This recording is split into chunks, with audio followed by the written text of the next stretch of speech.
Hi Geometry, it's now your turn for some YouTube videos. We just got done with chapter 9, which was pretty much covered in class. So now we're going to start chapter 10. And this is dealing with areas and all that cool stuff with the geometry aspect. So today's stuff is areas of parallelograms and triangles. Keep in mind, parallelogram is the same thing as your square, rectangle, the four-sided figures with two parallel sides. So if I have the area of a parallelogram, area is base times height, or length times width, however you want to look at it. So if I'm looking at this parallelogram, and again, on all of these, I am requiring you guys to write the formulas. Okay, so area is base times height. So area equals, what's my base of this parallelogram? Well, it's 6. What's the height? Not 8. The height comes down through the middle. You're looking at what they're trying to define as a height when it comes to these parallelograms. And again, not drawn to scale. Okay, definitely not drawn to scale. So the height of this is 4. Well, what's 6 times 4? 24, and then make sure you put whatever your units are squared. Okay? So this one here, area of a triangle. That's our next concept. Area is 1/2 base times height. I know you guys have all seen that before. This should be just pretty much review. So if I'm looking at this one here, write down the formula. Area is 1/2 base times height. Okay, so it'd be 1/2. My base is 9. Height is 3.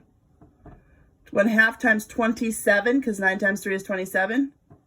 27 halves units squared. Remember to leave them as improper fractions. Leave those in improper fractions. You don't need to decimal them out. So those are just a couple of basics. A lot of the problems that you'll be doing just deal with the basics of finding the area of both the parallelogram and the triangle. So now, this right here, when you are trying to find a missing dimension, so I'm trying to find CF, which is my missing dimension. So because it's out there in a nice little right triangle, I'm not going to be doing the Pythagorean theorem. I'm going to be dealing specifically with areas. So I'm going to find the area of my main parallelogram. So area is base times height. Well, my base of this basic parallelogram, my base is 10. My height is 12. So that area is 120 inches squared. So now to find my missing dimension, I know that my area, which is base times height, I know that my area of this whole entire parallelogram is 120. So I place that in for area. Okay, I don't know what my base is. But I know, actually, I don't know what my base is, but I know that my height is 13. And basically, this right here is going to be CF. Okay, that's CF. So what do I do to get CF by itself? I'm going to divide by 13. And this one here, go ahead and find the decimal.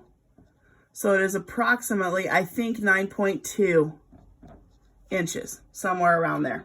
9.2, 9.4. Okay, so I think it is 9.2. So there's how you find your missing dimension on some of those problems. Okay, don't overthink this lesson. It's not that bad. It's actually pretty self-explanatory.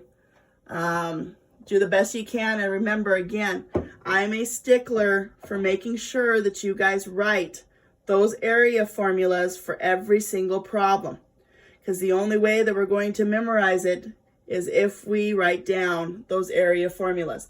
And I know you're thinking, this is super easy. We've been doing this for many, many years.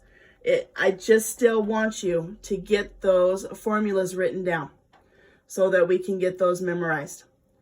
Okay, so there's areas of parallelograms and triangles. So look in your Google Classroom and it will have the lesson attached to it.